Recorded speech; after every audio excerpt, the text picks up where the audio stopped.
अस्सलाम वालेकुम।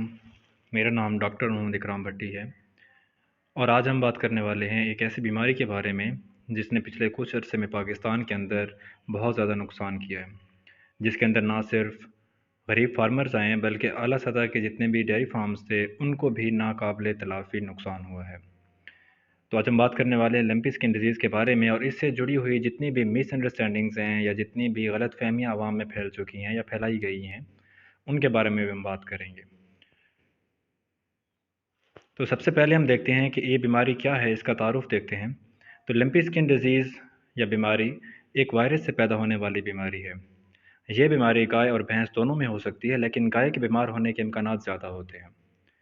पाकिस्तान में ये बीमारी मौजूदा साल से पहले कभी इतनी शिद्दत से नहीं फैली और इसका जो आउटब्रेक है, जो इस मरतबा फैली, ये फ़र्स्ट टाइम पाकिस्तान में इतनी शिद्दत के साथ आई है।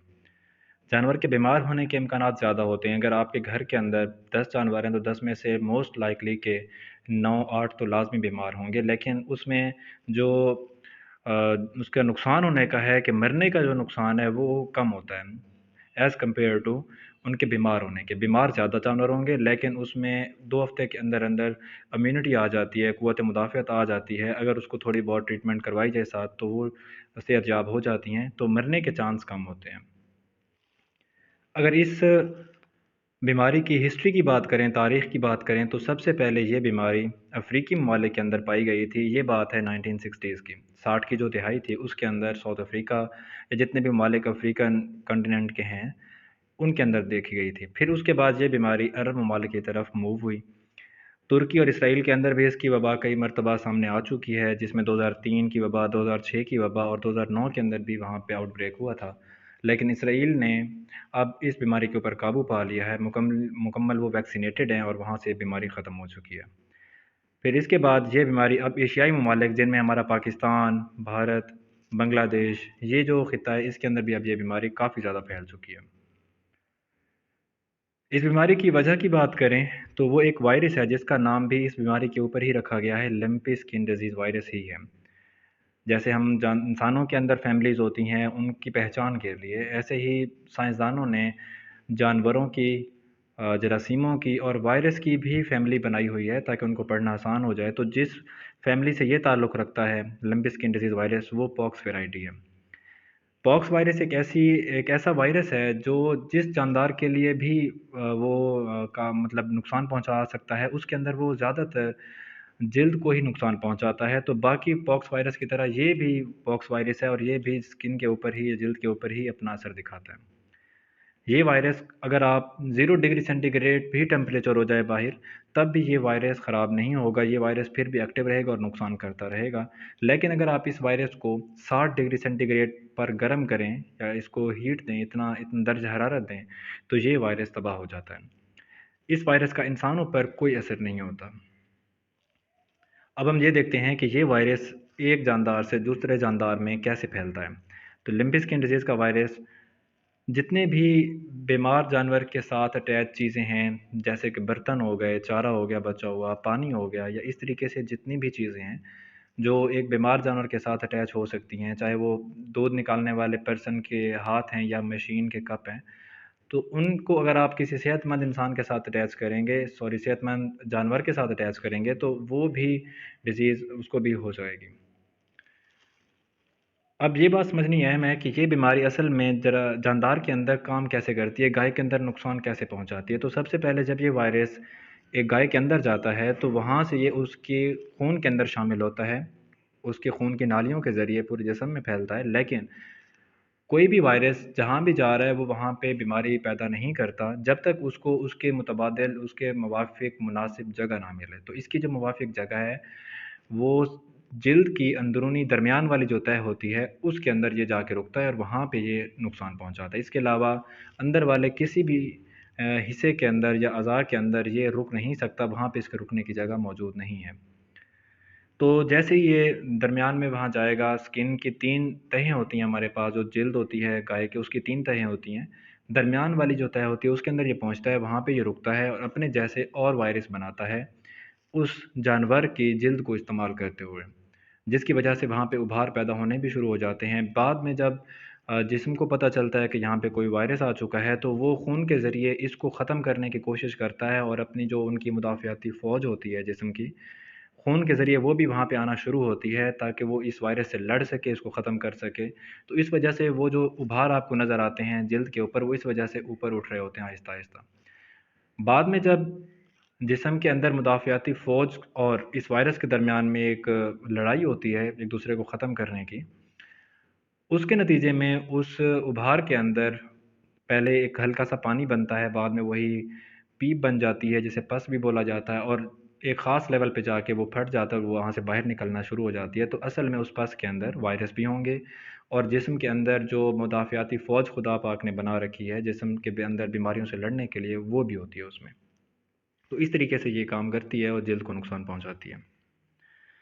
अगर हम बात करें इंसानी सेहत पर असरात के बारे में, तो बहुत ज़्यादा आजकल सोशल मीडिया पे भी इस बात का चर्चा हो रहा है कि जी ये इंसानों में भी ट्रांसफ़र हो रही है, इंसानों में भी ये बीमारी काज़ कर रही है, तो ऐसा कुछ भी नहीं है। इस वायरस का इंसान के जिस्म पर कोई असर नहीं है क्योंकि इस वायरस को इंसान के जिस्म में अगर दाखिल कर भी दिया जाए, तो इंसानी जिस्म के अंदर इसके रुकने के लिए कोई जगह मौजूद ही नहीं है, जैसे कि गाय के जिल्द के अंदर है।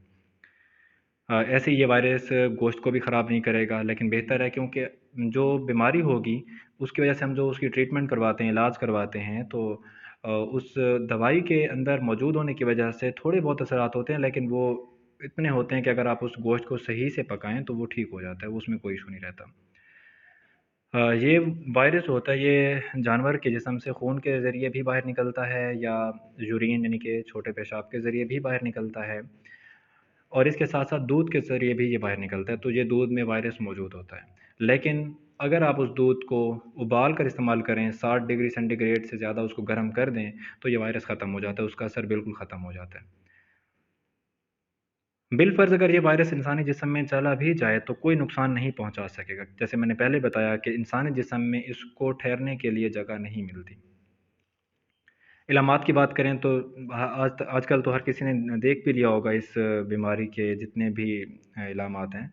जिस्म पर दानों का उभार, बुखार होना, खाना-पीना छोड़ देना, जिस्म पर बड़े साइज़ के फेले बनना, जिनके अंदर से बाद में पस भी निकलती है। गर्दन के नीचे और टाँगों के जोड़ों में जो गदूद होती हैं, उनका सूज जाना, मुँह, नाक से रालें टपकना, दानों से पीप आना या टाँगों में सूजन की वजह से जानवर का हर वक़्त खड़े रहना और अगर बैठ जाए तो फिर मुकम्मल तौर पे बैठे रहना, खड़े ना हो सकना, ये भी इसके अलामात हैं। इलाज की बात करें तो वायरस की वजह से होने वाली बीमारी है, तो इस वायरस की अभी तक कोई मेडिसिन मौजूद नहीं है। एक वैक्सीन हो सकती है जो पहले हम करवाते हैं, अगर बीमारी हो जाए तो उसके बाद वैक्सीन किसी काम की नहीं है अगर आप लगवा भी दें। तो इस वायरस के ख़िलाफ़ कोई दवाई अभी तक नहीं बनाई जा सकी। लेकिन ये है कि बाकी बीमारियों से बचने के लिए जो क्योंकि इस बीमारी के दौरान जानवर काफ़ी हद तक कमज़ोर हो चुका होता है, तो उसके साथ बाकी बीमारियाँ भी लग जाती हैं, तो उनसे बचाने के लिए इलाज ज़रूर करवाएँ, किसी डॉक्टर से लाज़मी लाज़मी राब्ता करें। एहतियाती तदाबीर की बात करें तो जब आपको पता चले कि आपके पड़ोस में या आस-पास के इलाके में बीमारी आ चुकी है, तो फ़ौरन ही वैक्सीन करवाएँ। अगर कोई जानवर बीमार हो भी जाता है, तो उस बीमार जानवर को बाकी सेहतमंद जानवरों से बिल्कुल अलग रखें। उसके जितने भी बर्तन हैं चारे के, पानी के, उनको अलग रखें, उनको सेहतमंद जानवरों की तरफ ना आने दें। इसके अलावा जैसे ही जानवर खाना-पीना छोड़े या उसके जिस्म पर हल्के-हल्के उभार आना भी शुरू हों, तो फ़ौरन ही किसी डॉक्टर से डीवीएम डॉक्टर को राब्ता करें, उनको बुलवाएँ, उनसे रुजू करें और जो वो लाइन ऑफ ट्रीटमेंट बताएँ, जो इलाज का एक तरीक़ाकार बताएँ, मुकम्मल करें। वो लाज़मी इलाज का एक दौरानिया मुकम्मल करें। इसके अलावा अगर अल्लाह ना करे कि किसी का जानवर मर जाता है इस बीमारी की वजह से, तो उसके बाद आपकी ये ज़िम्मेदारी बनती है कि उस जानवर को आप खुली फ़िज़ा में, किसी खुले पानी में बिल्कुल भी ना फेंकें। ये बिल्कुल ऐसे ही है जैसे आप उस एक बीमार जानवर की लाश के ज़रिए बाकी कई लोगों के सेहतमंद जानवरों को भी ख़तरे में डाल रहे हैं। तो इसका बेहतर हल ये है कि आप गड्ढा खोदें, ज़मीन के अंदर उसको थोड़ा नीचे गहरा करके दबाएँ और ऊपर से मिट्टी बराबर कर दें। ये सबसे बेहतरीन तरीका है उस जानवर को दफ़न करने का क्योंकि अगर आप उसको ऐसे खुली हवा में फेंक देंगे तो वहाँ पे अक्सर जानवर आते हैं, बाकी कुत्ते वग़ैरह आते हैं और वो उसको नोचते हैं, उसका वायरस वहाँ से निकलेगा क्योंकि ये वायरस हवा में जब तक रहता है ये ठीक रहता है, ये ख़राब नहीं होता। ये जब भी दूसरे सेहतमंद जानवर के साथ अटैच होगा, ये वायरस वहाँ भी ये बीमारी पैदा करेगा। तो दूसरों के जानवरों का भी एहसास करें और उनको बचाने के लिए अगर कोई जानवर ऐसा आपको नज़र भी आता है तो म्यूनसिपल कमेटी को रब्ता करें। अगर आप खुद कर सकते हैं तो खुद करें, नहीं तो म्यूनसिपल कमेटी से रब्ता करें और उनसे कहें कि ये इसको ज़मीन के अंदर गहरा करके दफन कर दें। तो मेरे ख़्याल में जितनी भी आपकी मिसअंडरस्टैंडिंग्स थी वो क्लियर हो चुकी हैं। बाकी आप अपने इलाके के जितने भी डॉक्टर्स हैं उनसे रब्ता करके इसके बारे में मज़ीद भी मालूमात ले सकते हैं। अल्लाह पाक हमारे पाकिस्तान को इस वबा से महफूज़ रखे। पाकिस्तान ज़िंदाबाद। बहुत शुक्रिया।